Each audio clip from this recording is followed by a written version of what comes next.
Britannia, Nupur, इसकी भी बात करते हैं क्योंकि नंबर्स के बाद यहाँ पर मैनेजमेंट ने कुछ इंटरेस्टिंग कमेंट्री दी है। इसके बारे में बताइए, कंजम्पशन स्पेस पे यहाँ क्या चल रहा है? नंबर्स तो काफ़ी इनलाइन आते हुए दिखे थे, लेकिन वॉल्यूम के लिहाज से देखें तो वहाँ पे आउट परफॉर्मेंस थी। 6% की वॉल्यूम ग्रोथ आई थी, जो कि 4 से 5% का अनुमान था। उसके बाद आज सुबह 10 बजे मैनेजमेंट की कॉन्फ्रेंस कॉल हुई, अर्निंग्स कॉन्फ्रेंस कॉल, जहाँ पे काफ़ी जो कमेंट्री आई है वो काफ़ी मजबूत है। उनका कहना है कि FY25 मतलब कि इस साल जो टॉप लाइन ग्रोथ होगी वो बहुत तेज़ी से बढ़ती हुई आपको दिखेगी। ये सबसे इंपॉर्टेंट कॉमेंट आया था मैनेजमेंट की तरफ से। FY25 में टॉप लाइन और वॉल्यूम में अच्छी ग्रोथ यहाँ पे आती हुई दिख सकती है। उनका क्लियरली कहना है मैनेजमेंट का कि मॉनसून के बाद डबल डिजिट की जो वॉल्यूम ग्रोथ होगी उसका लक्ष्य लेके चल रहे हैं। इलेक्शन के बाद का जो पीरियड होगा, जब जहाँ पे मॉनसून भी आते हुए दिखेगा, वहाँ पर डबल डिजिट की ग्रोथ आती हुई दिख सकती है। कुछ प्रोडक्ट्स के दाम भी कंपनी ने बढ़ाए कोर कैटेगरीज में, जिसका भी बेनिफिट प्राइसिंग में आपको आते हुए दिखेगा।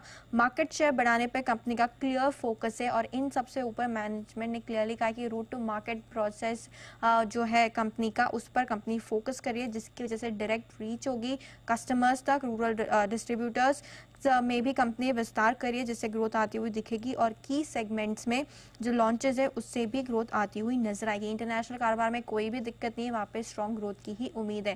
तो FY25 के लिए मैनेजमेंट ने क्लियरली कहा है कि जो टॉप लाइन ग्रोथ होगी वो काफी तेजी से बढ़ती हुई दिखेगी। तो बढ़िया कमेंट्री आई है यहाँ पर ब्रिटानिया की तरफ से, इसलिए आप देख भी रहे हैं स्टॉक में एक्शन बना हुआ। इनफैक्ट कंजम्पशन वैसे भी आज बाजार को होल्ड कर रहा है और उस पर आप देख भी रहे हैं कमेंट्री का भी सहारा। एक बार सिद्धार्थ जी से भी इस पर राय लेना चाहूंगा। सिद्धार्थ जी, मैरिको इसके नंबर्स आने से पहले थोड़ा पॉजिटिव रुझान है और ब्रिटानिया मैनेजमेंट की तरफ से अच्छी कमेंट्री आई, सर कैसे देखना चाहिए?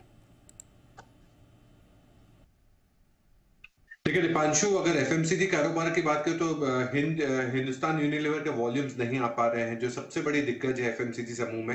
हैविंग सेड दैट, अगर ये दोनों कंपनियों के बीच में मुकाबला करें तो मुझे मैरिको ज्यादा बेहतर लगता है, क्योंकि मैनेजमेंट काफी कॉन्फिडेंट है, ऑप्टिमिस्टिक है आने वाले क्वार्टर्स में नतीजों के कारण, क्योंकि प्रीमियमाइजेशन, कॉस्ट एफिशिएंसी, ये सब बूस्ट कर सकते हैं इनके मार्जिन को। और 2x ग्रोथ की उम्मीद कर रहे हैं फूड कैटेगरी में और नेक्स्ट 3 सालों के लिए। तो मुझे लगता है कि ब्रिटानिया और मैरिको के बीच में अगर कुछ चुनना हो तो मैं मैरिको के साथ जाना चाहूंगा, विद डिस्क्लेमर कि इसमें हमारी रिपोर्ट भी है और टारगेट है 580 का। तो ये दोनों कंपनियों के मुकाबले मैं मैरिको के साथ जाना चाहूंगा। मैरिको थोड़ी पसंद है ज्यादा सिद्धार्थ जी को इस समय। नजर रखते हैं, इसके नंबर्स भी आने वाले हैं, ग्रोथ का ट्रेंड भी इसके लिए काफी इंटरेस्टिंग रहेगा।